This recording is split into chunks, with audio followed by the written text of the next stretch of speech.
विश्वं दर्पणदृश्यमाननगरी तुल्यं निजान्तर्गतम् पश्यन्नात्मनि मायया बहिरिवोद्भूतं यथा निद्रया यः साक्षात् कुरुते प्रबोधसमये स्वात्मानमेवाद्वयम् तस्मै श्रीगुरुमूर्तये नम इदं श्रीदक्षिणामूर्तये तस्मै श्रीगुरुमूर्तये नम इदं श्रीदक्षिणामूर्तये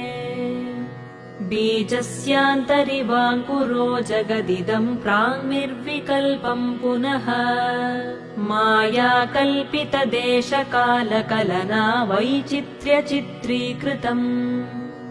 मायावीव विजृम्भयत्यपि महायोगी वयस्वेच्छया